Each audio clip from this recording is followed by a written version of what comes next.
Et si je vous disais qu'il existe une fausse nouvelle qui a trompé le monde entier pendant plus de 700 ans? Un mensonge si bien raconté qu'il est apparu dans des livres, des films, des documentaires et même dans les statues des cathédrales. Une histoire sur une femme qui aurait trompé toute l'Église, serait devenue pape et aurait accouché en pleine rue à Rome. C'est exactement ce qui est arrivé avec la légende de la papesse Jeanne. Des millions de personnes y ont cru. Les ennemis de l'Église l'ont utilisée comme une arme. Les protestants ont imprimé des pamphlets. Et aujourd'hui encore, il y a des gens qui jurent que c'est arrivé. Mais la vérité est complètement différente. Et aujourd'hui, nous allons enquêter, avec des preuves historiques, des pièces de monnaie anciennes et des documents originaux, sur la plus grande fake news du Moyen-Âge. Rome, juillet 855 après Jésus-Christ. Le soleil de l'été méditerranéen est impitoyable sur la ville éternelle. Les pierres millénaires irradient de chaleur. L'air est dense, chargé d'une poussière dorée suspendue entre les monuments qui racontent 1000 ans d'histoire. Dans les rues étroites, entre les palais antiques et les basiliques chrétiennes, une foule se presse.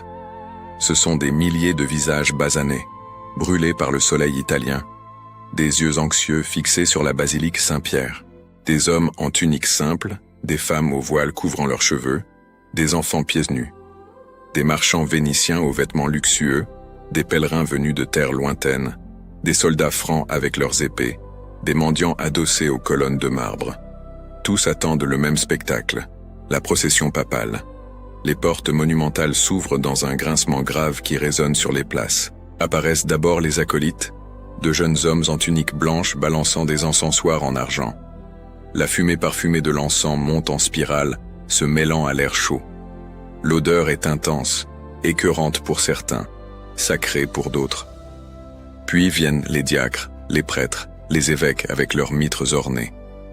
Les croix en or reflètent la lumière du soleil, aveuglant presque ceux qui les regardent directement. Des étendards de soie rouge et or flottent dans le vent faible de l'après-midi. Et alors, il apparaît. Le souverain pontife, le vicaire du Christ sur terre, le successeur de Pierre, le pape Jean. Monté sur un cheval andalou blanc comme l'écume de la mer, le pape porte des parements qui semblent faits de lumière solidifiée. Des brocarts dorés couvrent ses épaules. L'étole papale descend sur sa poitrine comme une rivière de pourpre. Et sur sa tête, la triple tiare, la couronne des 3 royaumes, ciel, terre et purgatoire. Ses mains se lèvent en bénédiction, alors que le cheval avance lentement dans les rues pavées irrégulières. « Vive le pape Jean !» crie quelqu'un dans la foule. « Vive! Vive !» répondent 1000 voix comme des vagues frappant une falaise. Les femmes tendent leur bébé pour recevoir la bénédiction papale. Les hommes s'agenouillent, le front touchant le sol sale. La procession se dirige vers la basilique du Latran, la cathédrale de Rome. Suivant l'ancienne Via Sacra qui passe près du Colisée, ce monstre de pierre qui a vu des martyrs chrétiens se faire déchiqueter par des lions. Mais quelque chose ne va pas. Les cardinaux les plus proches du pape commencent à s'en rendre compte. Sa sainteté est trop pâle. Même sous le soleil brûlant, sa peau semble avoir la couleur de la cire de bougie. La sueur coule abondamment de son front, mouillant les cheveux clairsemés sous la tiare. Ses mains, qui devraient se bénir avec fermeté, tremblent visiblement sur les rênes en cuir du cheval. Ses lèvres sont serrées, en une fine ligne de douleur contenue. Un cardinal âgé s'approche inquiet. « Sainteté, vous sentez-vous bien ?» Le pape ne répond pas. Ses yeux sont fixés sur un point lointain, vitreux comme ceux d'un condamné en route vers la potence. La procession continue. Ils sont maintenant près du Colisée. Les ombres des arcades antiques se projettent sur la rue comme des doigts sombres. La foule est encore plus dense ici. L'odeur des corps en sueur se mêle à l'encens. Les enfants courent entre les jambes des adultes. Des chiens errants aboient et se disputent des os dans les coins. Et c'est alors que cela arrive. Le pape s'arrête subitement. Le cheval blanc, confus, se cabre sur ses pattes arrière, hennissant bruyamment. Les gens crient, reculant de peur. Les gardes courent pour tenir les rênes de l'animal.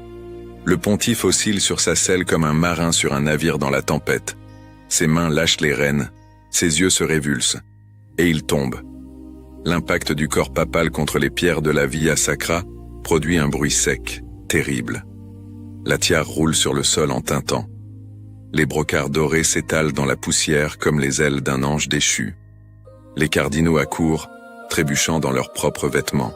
La foule se compresse, essayant de voir ce qui s'est passé. Certains prient, d'autres pleurent. « Poison !» crie quelqu'un. « Le pape a été empoisonné.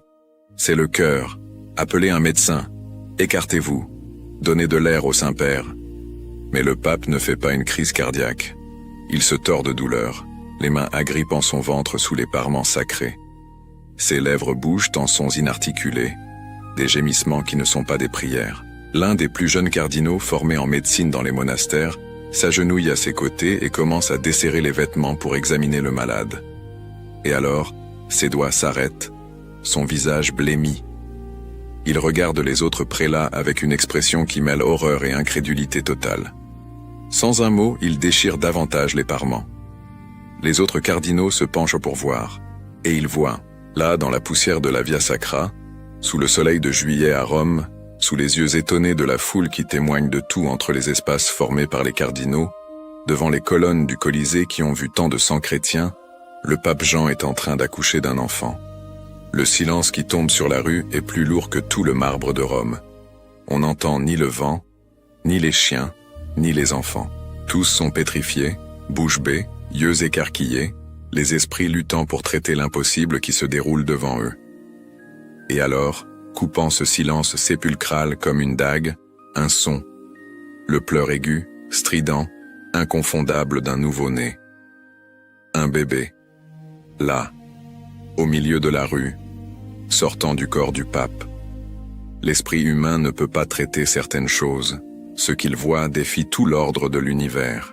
Le successeur de Pierre, le représentant du Christ, l'homme le plus saint de la chrétienté, saigne et pleure tandis qu'un enfant, mouillé et rouge, émerge de lui et tombe sur les pierres romaines.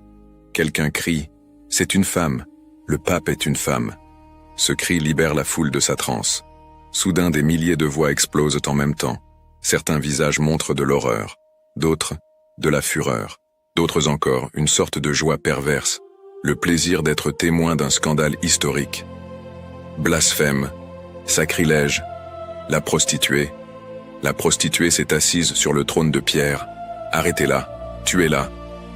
La foule bouge comme un organisme unique, une créature à 1000 têtes et 20 000 mains. Ils avancent sur la figure tombée, qui n'est plus sa sainteté, qui n'est plus le pape Jean, mais seulement elle, la femme, la menteuse, la sorcière. Des mains rugueuses agrippent ses bras, des doigts arrachent les parements dorés comme s'ils plumaient un poulet.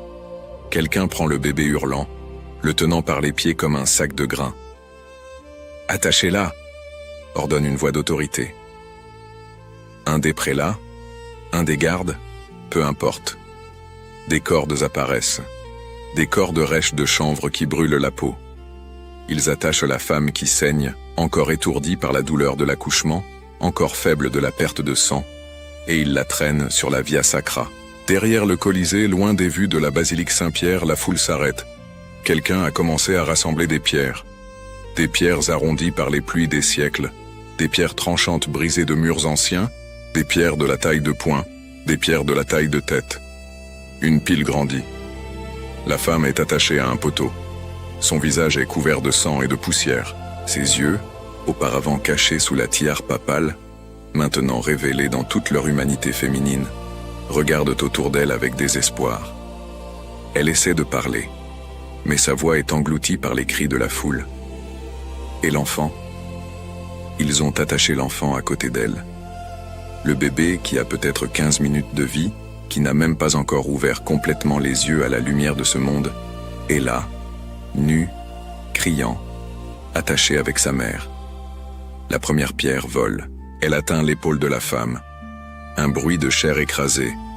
Elle crie. La deuxième pierre atteint l'enfant. Le cri du bébé devient plus aigu, plus désespéré. Plus de pierres.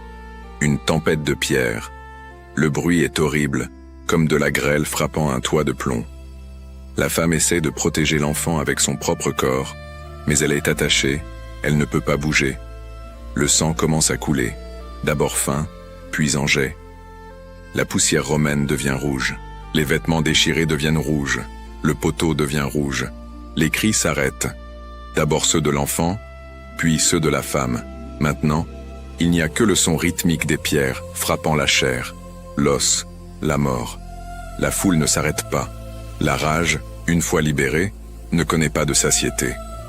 Il lapide jusqu'à ce qu'il n'y ait plus de forme humaine reconnaissable, seulement de la chair déchiquetée et des tissus imbibés de sang sous une montagne de pierres. Quand il s'arrête finalement, épuisé, le soir tombe déjà. Les longues ombres du Colisée couvrent la scène du massacre. Quelqu'un fait le signe de croix. D'autres crachent sur le tas de pierres. Et puis, lentement, la foule se disperse, retournant vers ses maisons, ses tavernes, ses vies. Cette nuit-là, à chaque coin de rue de Rome, dans chaque taverne, sur chaque marché, l'histoire se répand comme un feu de paille. Le pape était une femme. Elle a accouché sur la Via Sacra. Elle a été lapidée à mort. J'ai vu. J'y étais. Chaque personne qui raconte ajoute un détail. L'histoire grandit, se transforme, prend vie propre. Et ainsi naît la légende de la papesse Jeanne. Cela ressemble à un scénario de film Netflix, n'est-ce pas? On dirait quelque chose que George R.R. Martin écrirait, avec toute cette violence graphique et ce retournement choquant. La scène a tout. Drame religieux, scandale sexuel, violence de masse, un mystère impossible. On peut imaginer les cinéastes d'Hollywood se frottant les mains, imaginant les prises de vue aériennes de la Rome antique, la musique épique, les acteurs criant en latin. Sauf qu'il y a un petit détail. Un détail crucial, fondamental, qui change tout. Cette histoire n'est jamais arrivée. Absolument rien de tout cela n'est réel. C'est de la fiction, c'est de la fantaisie. C'est, sans aucune exagération, la plus grande et la plus réussie des fausses nouvelles de l'histoire.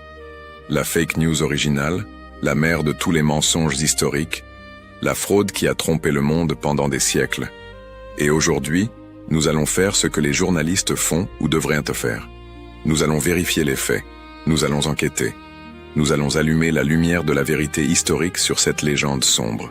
Et nous allons découvrir non seulement qu'elle est fausse, mais pourquoi elle a été inventée, qui l'a répandue, et pourquoi tant de personnes intelligentes y ont cru. Préparez-vous. Car la vérité, comme toujours, est plus fascinante que la fiction. La légende, lorsqu'elle est racontée complètement, est vraiment élaborée. Selon les versions les plus populaires, qui ont circulé dans toute l'Europe médiévale et de la Renaissance, la femme qui est devenue pape n'était pas une aventurière quelconque. Elle était, dit-on, extraordinaire dès sa naissance. Son nom aurait été Jeanne. Certaines versions disent qu'elle est née en Angleterre, près de Mayence, Mainz, de parents anglais. D'autres affirment qu'elle était purement allemande.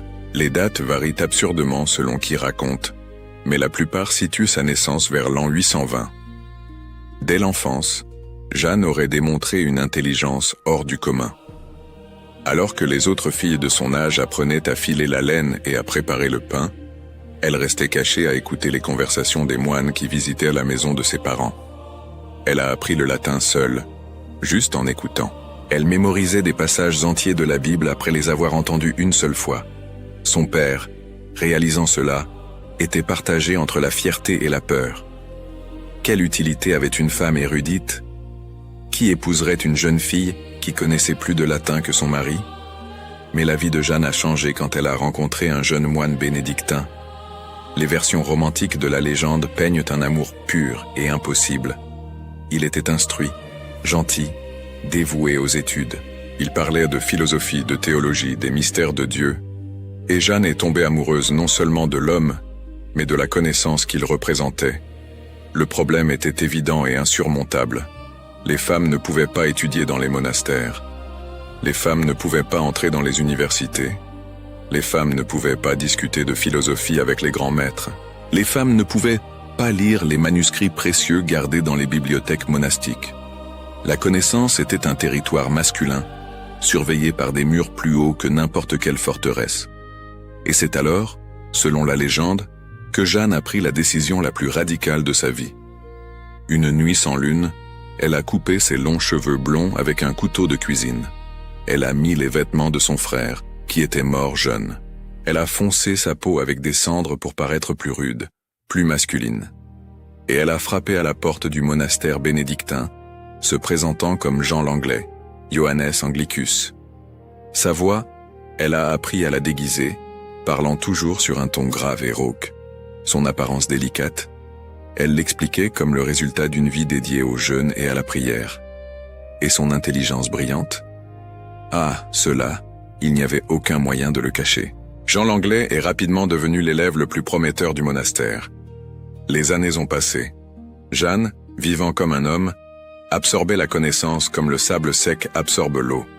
Philosophie grecque, théologie chrétienne, rhétorique romaine, sciences naturelles, astronomie, musique, tous les 7 arts libéraux. Elle surpassait des maîtres ayant des décennies d'études. Sa renommée a commencé à se répandre.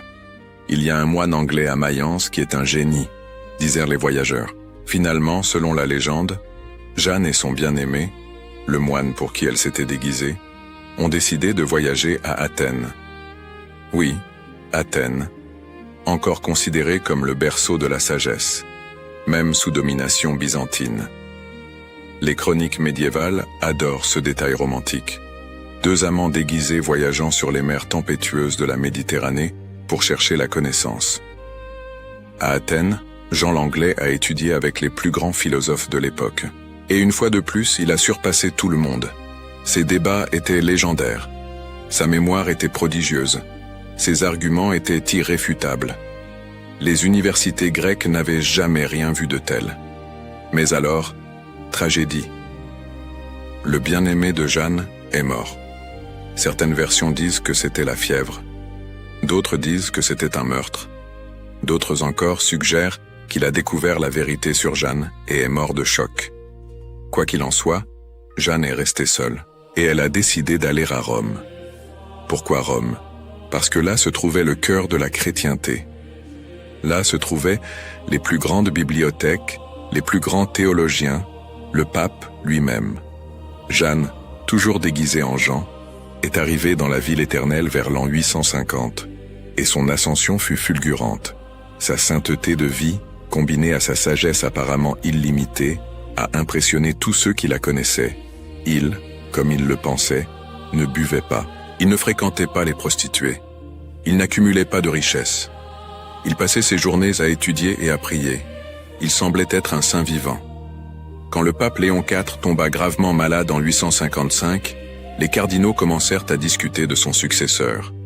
Plusieurs noms furent proposés, mais un nom était sur toutes les lèvres, Jean Langlais, le moine anglais, le sage, le saint. Et ainsi, selon la légende, lors d'un vote unanime, Jeanne fut élue pape. Elle reçut la triple tiare. Elle s'assit sur le trône de pierre. Elle gouverna l'Église catholique avec sagesse et justice. Pendant 2 ans, 5 mois et 4 jours, elle fut le vicaire du Christ sur terre. Personne ne se doutait de rien. Comment aurait-il pu se douter? Elle avait l'esprit le plus brillant de Rome. Elle conduisait les liturgies avec perfection. Elle résolvait les disputes théologiques avec une clarté cristalline.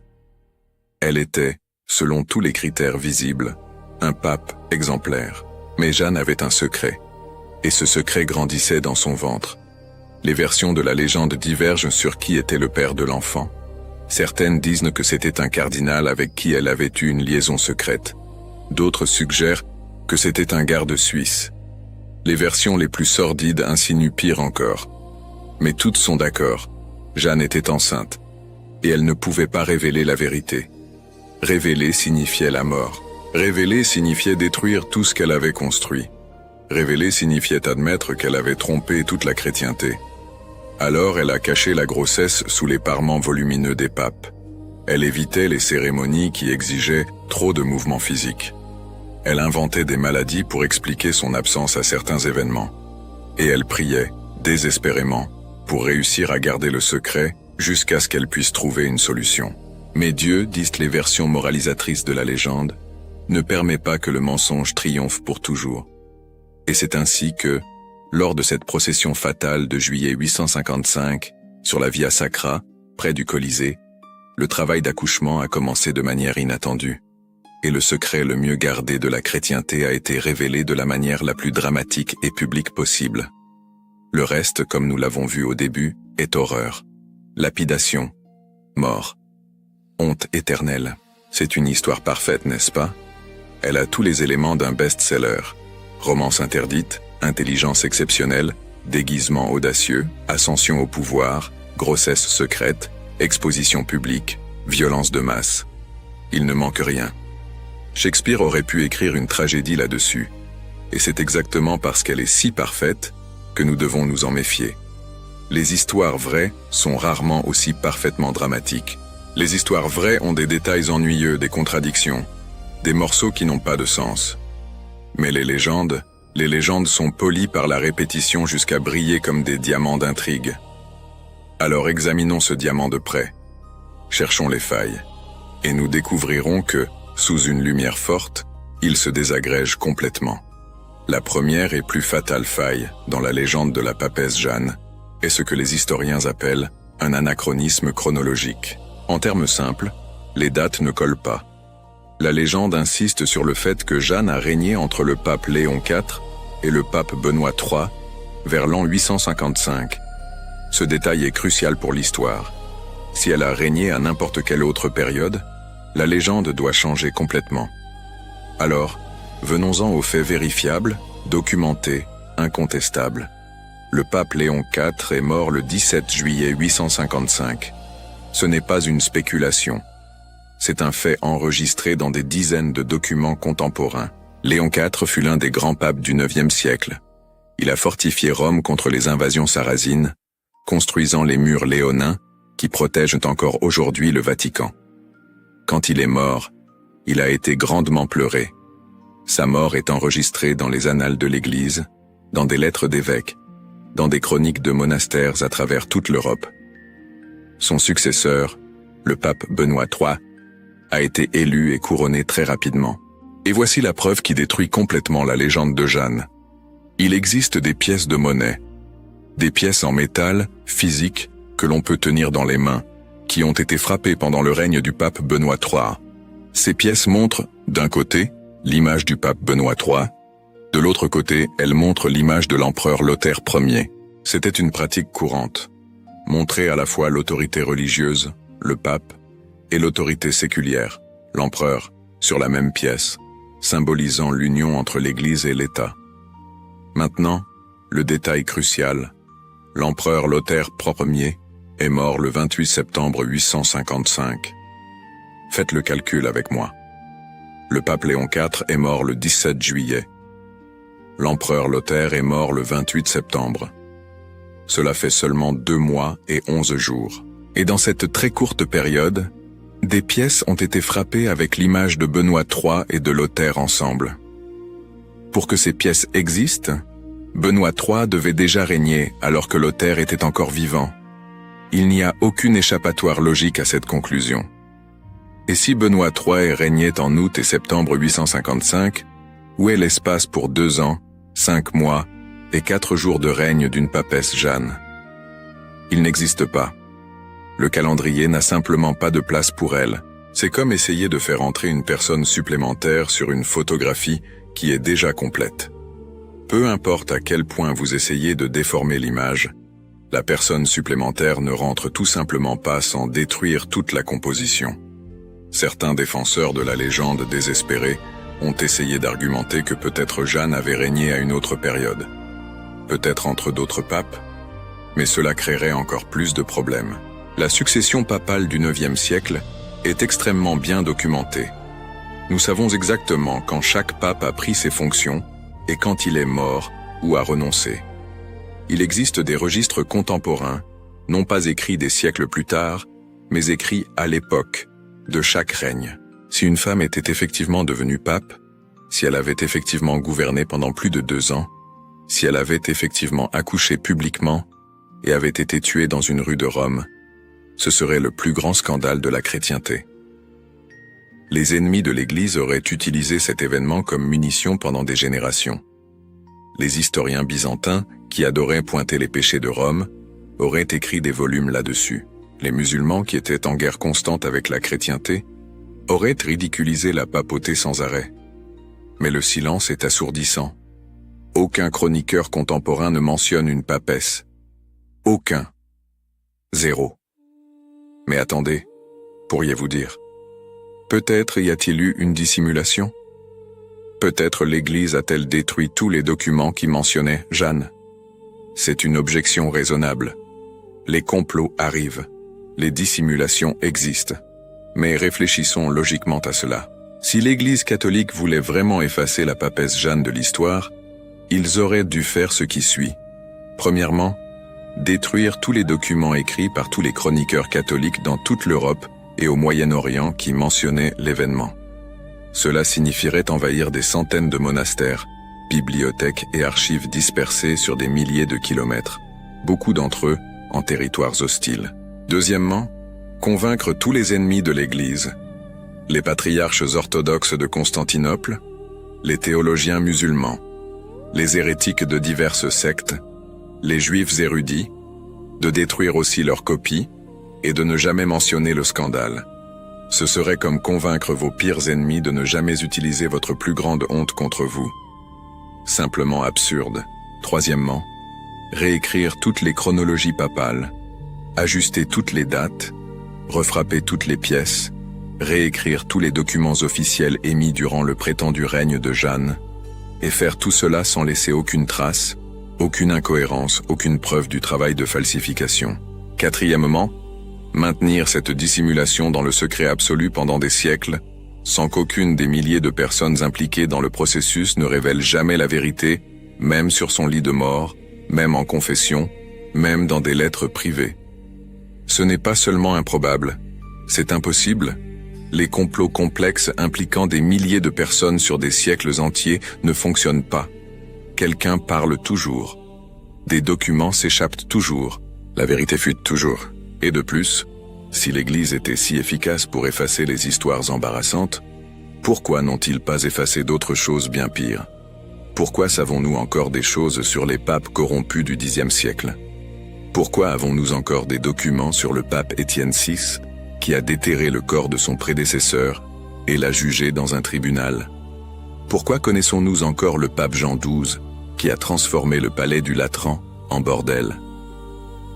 Ces scandales sont bien documentés. L'Église ne les a pas effacés. La réponse est simple. L'Église n'a pas effacé la papesse Jeanne parce que la papesse Jeanne n'a jamais existé pour être effacée. Mais si elle n'a jamais existé, d'où vient cette histoire? Les légendes ne surgissent pas de nulle part. Il y a toujours une origine, une étincelle qui déclenche l'incendie. Et ici commence la partie vraiment fascinante de cette enquête. Tracer comment un mensonge naît, grandit et se répand jusqu'à devenir vérité dans l'esprit de millions de personnes.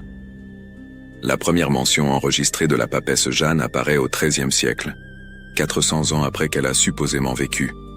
Laissez cela s'imprégner. 400 ans de silence absolu. Et puis, soudainement, 2 chroniqueurs dominicains écrivent sur elle. Le premier fut Jean de Mailly, un dominicain français qui écrivit vers 1250 une œuvre appelée Chronica Universalis Metensis. On y trouve une brève mention d'un pape qui était une femme. L'histoire de Jean est vague, sans beaucoup de détails, presque une note de bas de page. Mais le deuxième chroniqueur, celui-là fut le véritable responsable de la célébrité de Jeanne. Son nom était Martin d'Opava, aussi connu comme Martin le Polonais. Il était chapelain papal et écrivit vers 1260 une œuvre appelée Chronicon Pontificum et Imperatorum, la chronique des papes et empereurs. Le livre de Martin fut un phénomène éditorial du Moyen Âge. Il fut copié à la main des centaines, peut-être des milliers de fois. Il fut traduit en plusieurs langues. Il fut lu dans les monastères, les universités et les cours royales à travers toute l'Europe. C'était pratiquement le livre d'histoire le plus populaire du XIIIe siècle. Et dans ce livre, Martin a inclus une version élaborée de l'histoire de la papesse Jeanne. Il a donné des dates, fausses, comme nous l'avons vu. Il a donné des détails, inventés comme nous le verrons. Il a présenté l'histoire comme un fait historique. Maintenant, Martin était un homme pieux. Il n'essayait pas intentionnellement de tromper qui que ce soit. Mais il avait un grave problème. Ce n'était pas un bon historien. Il adorait les histoires fantastiques. Il ne vérifiait pas ses sources. Il collectait des rumeurs, des légendes urbaines et des potins, et les écrivait comme s'il s'agissait de faits historiques documentés. Le livre de Martin est plein d'erreurs. Il confond les dates, mélange des personnes différentes, répète des légendes manifestement fausses sur plusieurs papes et empereurs. Mais parce qu'il était écrit en latin formel, parce que c'était l'œuvre d'un chapelain papal, parce qu'il avait l'apparence du sérieux académique, les gens y ont cru. Et une fois que l'histoire était écrite dans un livre célèbre, elle a gagné une crédibilité artificielle. D'autres personnes l'ont copiée. Ce doit être vrai, pensait-il. C'est dans le livre de Martin le Polonais. Et ainsi, à travers l'effet téléphone arabe médiéval, la légende s'est répandue et a grandi. Mais nous n'avons pas encore répondu à la question fondamentale. D'où Martin a-t-il tiré l'histoire? L'a-t-il simplement inventée de toutes pièces? Probablement pas. Les légendes ont généralement un noyau de vérité déformé. Et les historiens modernes croient avoir identifié ce noyau. Au Xe siècle, environ 100 ans après le règne supposé de Jeanne, la papauté a traversé l'une des périodes les plus honteuses de son histoire. Cette période est connue des historiens sous le nom de Saeculum Obscurum, le siècle obscur, ou, plus directement, la pornocratie pontificale. Durant cette période, plusieurs papes étaient des hommes faibles qui furent placés sur le trône non par mérite ou sainteté, mais par manipulation politique. Et qui manipulait? Des femmes puissantes de la noblesse romaine. La plus célèbre était Marosie, une femme de la famille Théophylacte, l'une des familles les plus puissantes de Rome. Marosie était extraordinairement ambitieuse, brutale et sans scrupules. Elle était maîtresse d'un pape, Serge III. Elle était mère d'un autre pape, Jean XI.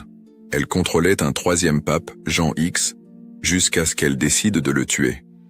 Sa mère, Théodora, était tout aussi puissante et tout aussi sans morale. Ensemble, mère et fille contrôlaient fondamentalement Rome et la papauté pendant des décennies. Les papes de cette période étaient des pantins. Ils ne gouvernaient pas. Ils étaient gouvernés. Ils ne commandaient pas. Ils obéissaient. Et le peuple romain, voyant cela, commença à se moquer. Dans les tavernes, sur les marchés, sur les places, la blague se répandait. Nous n'avons pas un pape. Nous avons une papesse. C'était de la satire politique. C'était de la critique sociale. C'était une façon d'exprimer le mécontentement face à la situation honteuse de l'Église. Imaginez vivre à une époque où le chef religieux suprême de la chrétienté est clairement contrôlé par une femme assoiffée de pouvoir.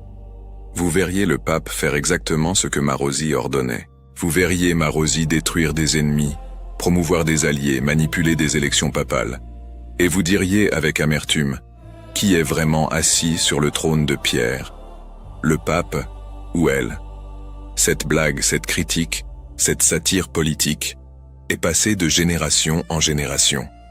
Avec le temps, les gens ont oublié que c'était une blague.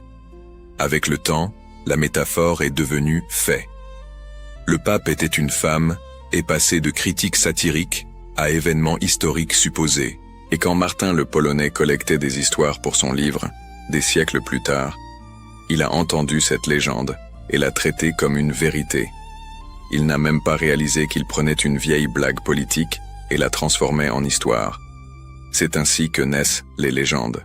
Un grain de vérité, des papes faibles contrôlés par des femmes, mélangé à de la critique politique, le pape est une femme, laissé à fermenter pendant des siècles jusqu'à ce que le contexte original soit oublié, et voilà, vous avez une papesse qui a régné et a couché dans une rue.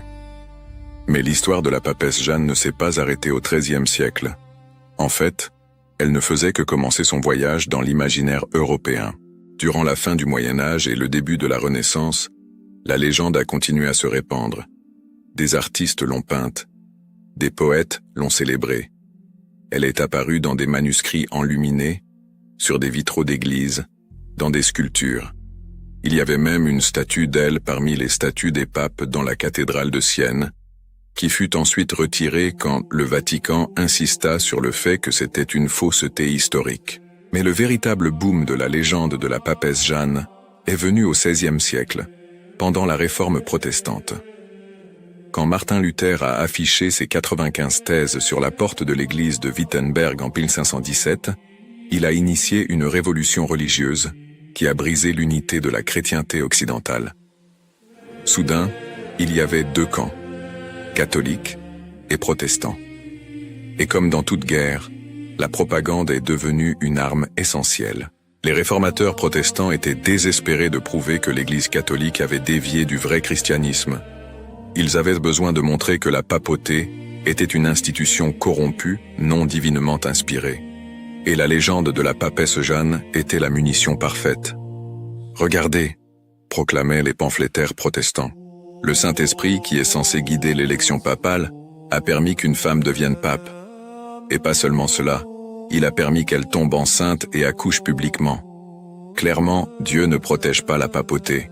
Des milliers de pamphlets furent imprimés.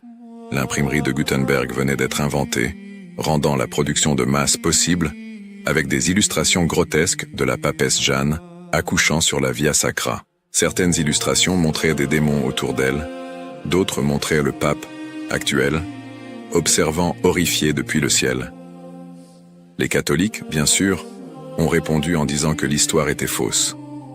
Mais à une époque avant Internet, avant les archives numérisées, avant les méthodes historiques modernes, il était difficile de prouver définitivement que quelque chose ne s'était pas produit. Les gens avaient tendance à croire la version qui confirmait leurs préjugés existants. Si vous haïssiez déjà l'Église catholique, l'histoire de la papesse Jeanne confirmait que vous aviez raison de la haïr. Si vous étiez protestant luttant contre Rome, l'histoire était une arme utile. Si vous étiez juste un paysan curieux sans accès aux bibliothèques ou à l'éducation formelle, pourquoi ne pas croire à une histoire si fascinante? Et quant aux preuves physiques, dont tant de touristes à Rome entendent parler jusqu'à aujourd'hui, examinons-les une par une et démontons-les complètement. La première preuve est la fameuse sedia stercoraria, la chaise percée. La légende dit que, traumatisée par le scandale de Jeanne, l'Église a institué un test humiliant pour tout pape nouvellement élu.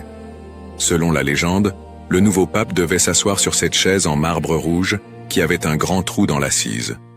Le cardinal le plus jeune, imaginez l'humiliation pour le pauvre homme, devait s'agenouiller, passer la main à travers le trou et vérifier physiquement si le pape possédait des organes génitaux masculins. Après l'inspection, il devait crier en latin « Duos habet et bene pendent ». Il en a deux et elles pendent bien. Seulement alors, la masculinité du pape vérifiée, la cérémonie de couronnement pouvait continuer. C'est une histoire si absurde qu'elle en est presque drôle. Mais beaucoup de gens y ont cru, et continuent d'y croire. Les guides touristiques à Rome racontent encore cette histoire aux touristes crédules. La vérité, la chaise existe. Elle est au musée du Vatican, mais sa fonction n'avait absolument rien à voir avec la vérification des parties génitales. La chaise est une sedia stercoraria, littéralement chaise de fumier ou chaise d'aisance.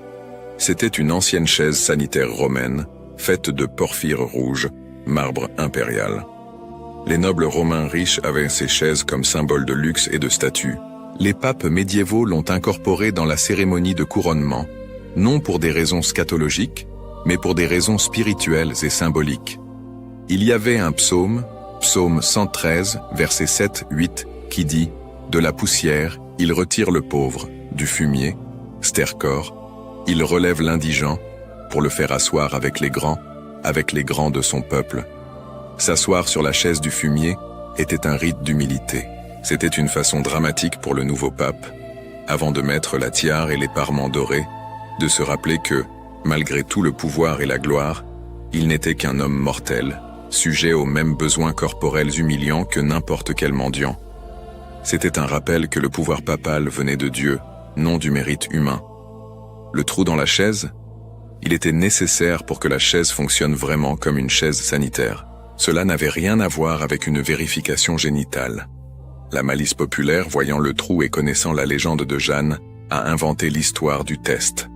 Et l'histoire, étant scandaleuse et drôle, s'est répandue plus vite que la vérité ennuyeuse. La deuxième preuve physique est encore plus facile à démonter. La légende dit que la Via Sacra, la rue où Jeanne a supposément accouché, a été évitée par les papes lors des processions ultérieures. Cela serait, disaient les défenseurs de la légende, la preuve que quelque chose de terrible s'est vraiment passé là.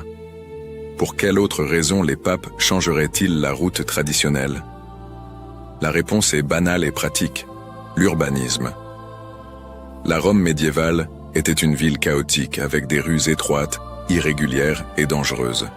À mesure que les processions papales grandissaient en taille, plus de cardinaux, plus de gardes, plus de foule, il est devenu nécessaire d'utiliser des rues plus larges et plus sûres. Certaines rues anciennes furent abandonnées simplement parce que les foules n'y tenaient pas. D'autres furent évitées parce qu'elles étaient en mauvais état. L'ancienne Via Sacra, qui passait près du Colisée, était étroite et accidentée. Dans les grandes processions, il y avait toujours le danger que des gens soient poussés, piétinés ou écrasés contre les murs. C'était une question de sécurité publique, non de honte religieuse. Mais encore une fois, l'explication ennuyeuse, sécurité et praticité, a été ignorée en faveur de l'explication dramatique, honte et scandale. Parce que les humains adorent le drame. Il y a encore une autre preuve qui circule. Soi-disant, il existe quelque part à Rome une statue ou un mémorial à la papesse Jeanne et son enfant, marquant l'endroit où ils ont été tués. C'est une pure invention. Il n'existe pas un tel monument. Il n'a jamais existé. Certains escrocs sont allés jusqu'à pointer diverses statues aléatoires de femmes avec des enfants à Rome, disant « c'est elle ». Mais ces statues représentent des saintes, des nobles romaines ou des figures mythologiques. Aucune d'elles n'a de lien avec la légende de Jeanne. Donc, récapitulons. La chronologie est impossible. Les documents contemporains n'existent pas. Les preuves physiques sont des mauvaises interprétations ou des inventions. Les premiers récits apparaissent 400 ans après l'événement supposé. Et l'origine la plus probable de la légende est une blague politique du Xe siècle qui a été prise au sérieux par un chroniqueur crédule du XIIIe siècle. Affaire classée ? Cela devrait l'être. Mais les humains sont étranges. Même avec toutes les preuves contre elle, la légende de la papesse Jeanne reste vivante. Pourquoi ? Pourquoi cette légende en particulier a-t-elle un tel pouvoir de permanence ? Il y a plusieurs raisons psychologiques et culturelles. Premièrement, l'histoire touche à des thèmes universels. Déguisement, identité secrète, transgression de genre, sexualité, pouvoir, chute tragique. Ce sont les mêmes éléments qui rendent bonnes les histoires de Shakespeare, les films d'Hollywood, les feuilletons télévisés. Nos cerveaux sont programmés pour aimer ces récits. Deuxièmement, l'histoire offre une satisfaction morale perverse. Pour ceux qui se méfient déjà ou méprisent l'Église catholique, la légende confirme leurs soupçons. Regardez, j'ai toujours su qu'il y avait quelque chose de pourri au Vatican. C'est le biais de confirmation en action. Troisièmement, l'histoire semble subversive et interdite. Il y a un plaisir humain à savoir, ou penser savoir, quelque chose que les autorités essaient de cacher. Les théories du complot opèrent sur le même principe. Ils ne veulent pas que vous sachiez la vérité, mais je sais.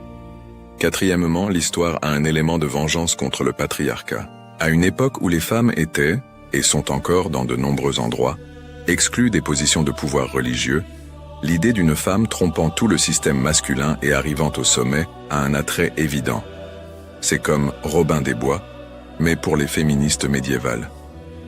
Cinquièmement, et peut-être le plus important, c'est une histoire incroyable. C'est cinématographique. C'est émouvant. Et les humains préfèrent les histoires émouvantes aux vérités ennuyeuses.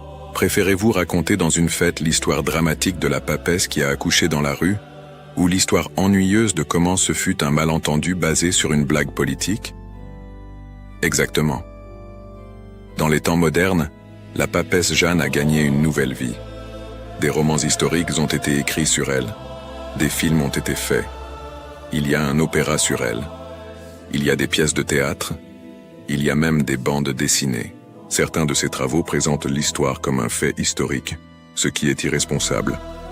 Mais d'autres la traitent comme elle devrait être traitée, comme de la fiction historique inspirée d'une légende médiévale. Lorsqu'elle est vue à travers cette lentille, l'histoire de Jeanne peut même être appréciée, tout comme nous apprécions la légende du roi Arthur ou de Robin des Bois, sachant que ce sont des mythes, pas de l'histoire. Le problème survient quand les lignes entre fiction et réalité se brouillent. Quand quelqu'un regarde un film sur la papesse Jeanne et sort du cinéma en pensant « Waouh, c'est vraiment arrivé ». Quand des livres présentés comme histoire vraie perpétuent la légende sans mentionner qu'elle est historiquement discréditée. Dans un monde où les fake news se répandent plus vite que les faits vérifiés, où les théories du complot gagnent des millions d'adeptes, où la distinction entre vérité et fiction est constamment attaquée, il est plus important que jamais d'exercer notre esprit critique. La légende de la papesse Jeanne est un test parfait. C'est une histoire qui semble plausible. Les gens se déguisent dans d'autres genres, cela arrive. C'est une histoire qui confirme des préjugés. Si vous pensez que l'Église est corrompue, l'histoire sert. C'est une histoire qui est là depuis des siècles, donc elle doit avoir une part de vérité, non? Mais quand nous examinons les preuves réelles, documents, chronologie, pièces de monnaie, contexte historique, l'histoire s'effondre complètement. Elle ne résiste pas à l'examen. Et cela nous enseigne une leçon précieuse. Peu importe à quel point une histoire est bonne, peu importe combien de personnes la répètent, peu importe depuis combien de temps elle circule, si les preuves ne la soutiennent pas, elle n'est pas vraie. Mais il y a une dernière réflexion spirituelle et théologique qui vaut la peine d'être faite sur cette légende. Les défenseurs de la légende l'utilisent souvent pour prouver que la papauté n'est pas protégée par le Saint-Esprit. Si Dieu protégeait vraiment l'Église, argumente-t-il, comment une femme aurait-elle pu tromper tout le monde et devenir pape? Mais il y a une ironie profonde ici. La véritable histoire de l'Église catholique, l'histoire réelle, pas les légendes, prouve déjà quelque chose de bien plus intéressant sur la protection divine. L'Église catholique est l'institution la plus ancienne du monde occidental. Elle a survécu à la chute de Rome. Elle a survécu aux invasions barbares. Elle a survécu aux invasions musulmanes. Elle a survécu au grand schisme d'Orient. Elle a survécu à la réforme protestante. Elle a survécu aux révolutions françaises et russes.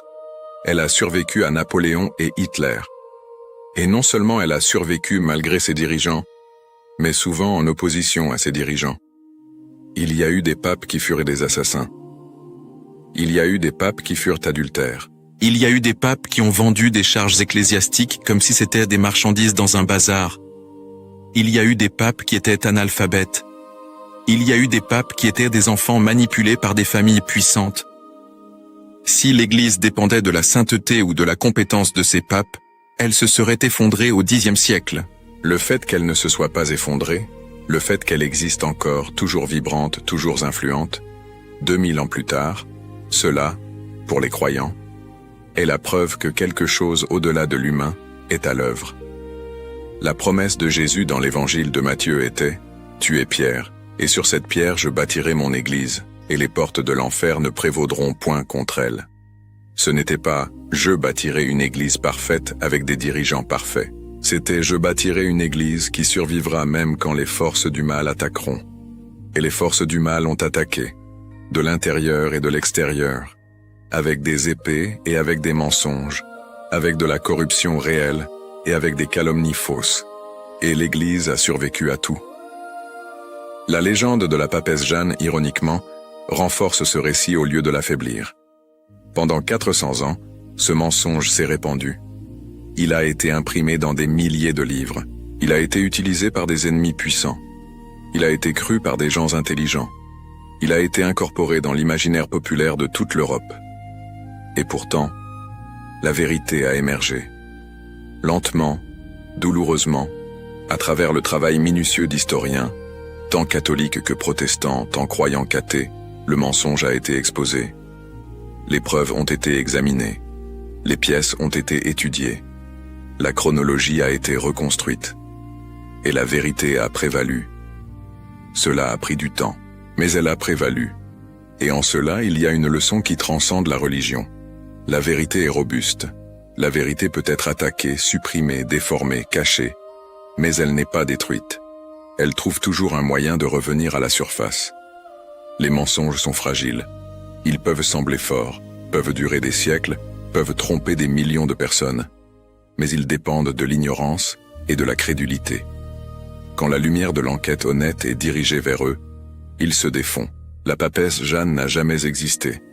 Mais la légende à son sujet nous enseigne quelque chose de réel sur la nature humaine, sur la façon dont les histoires se répandent, sur l'importance de la vérification des faits, sur la persistance de la vérité. Et peut-être, juste peut-être, sur comment des institutions imparfaites, guidées par des humains faillibles, peuvent quand même survivre et prospérer quand elles sont fondées sur quelque chose de plus grand que leurs dirigeants individuels. Alors, la prochaine fois que vous rencontrerez quelqu'un dans une fête ou sur un forum en ligne, ou dans un documentaire sensationnaliste, racontant l'histoire de la femme pape qui a accouché dans la rue de Rome, vous saurez la vérité. Vous pourrez parler de Martin le Polonais, le chroniqueur crédule, des pièces de Benoît III et Lothaire, de la pornocratie et de Marosi, de la sedia stercoraria et du psaume 113, de comment une blague politique est devenue légende, et la légende est devenue histoire. Et vous pourrez dire, avec des preuves en main, c'est une histoire fascinante, c'est du cinéma, c'est du drame, c'est tout ce que nous aimons dans les récits épiques. Mais ce n'est pas de l'histoire. C'est la plus grande fake news du Moyen-Âge. Et qui sait, peut-être que la personne apprendra quelque chose.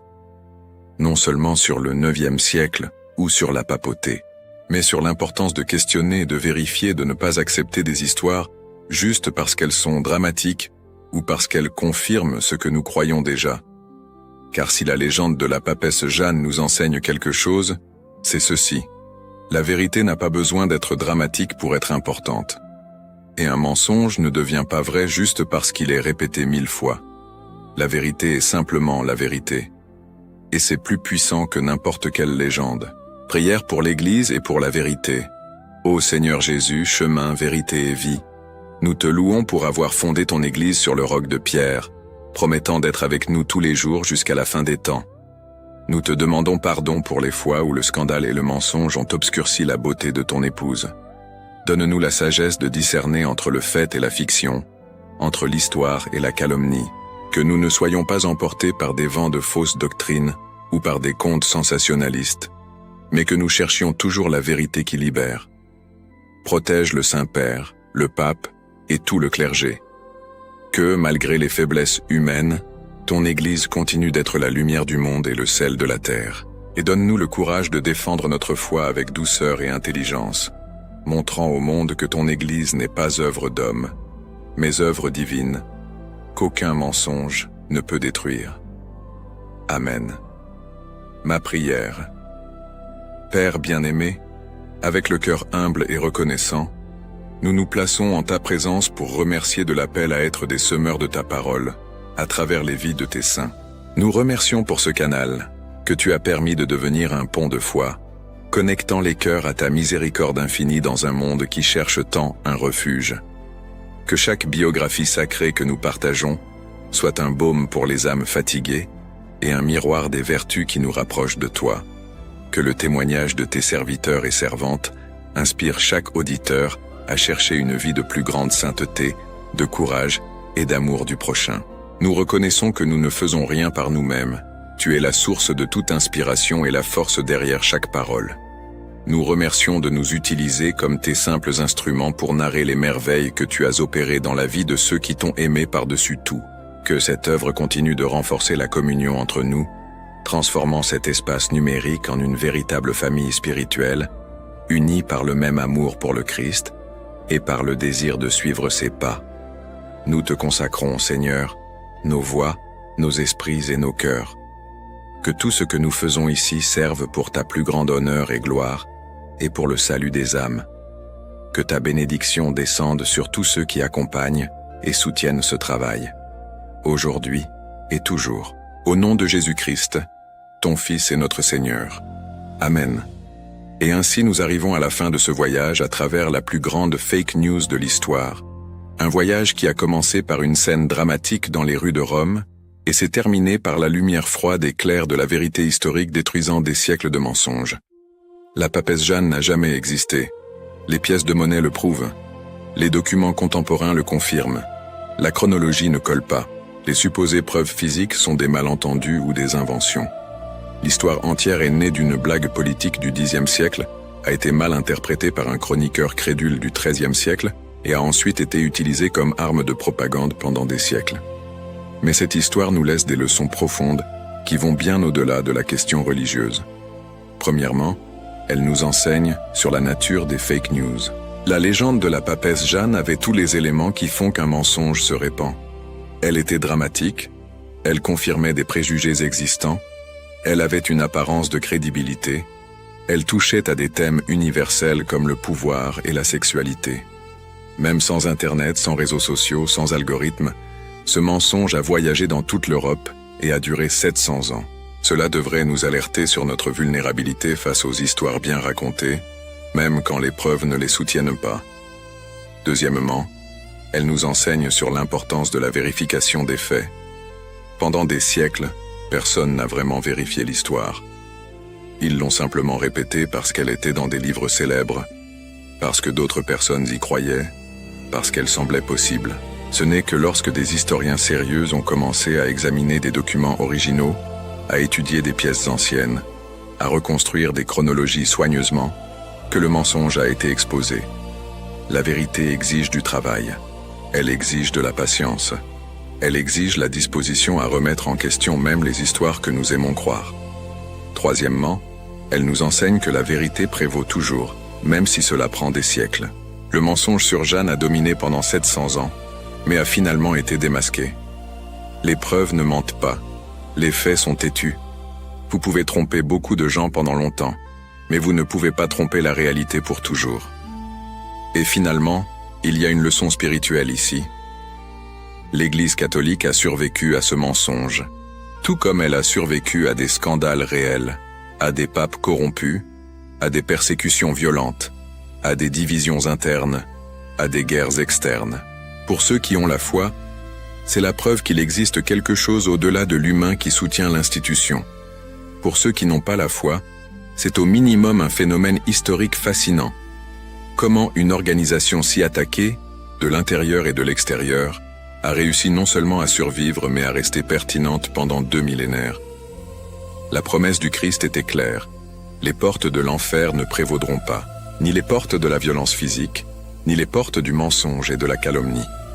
Et jusqu'à maintenant, cette promesse se maintient. Alors, la prochaine fois que vous trouverez une histoire choquante sur l'Église, sur l'histoire, sur n'importe quoi, souvenez-vous de la papesse Jeanne. Demandez-vous, quelles sont les preuves réelles? Qui a raconté cette histoire en premier et quand? Quels documents contemporains existent? Les faits chronologiques collent-ils? Ou suis-je juste en train de croire parce que l'histoire est dramatique et confirme ce que je pense déjà?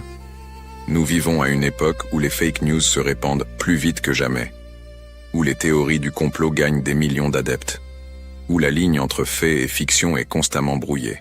L'histoire de la papesse Jeanne, paradoxalement, est un cadeau pour notre époque. Elle nous montre que la fake news n'est pas une invention moderne.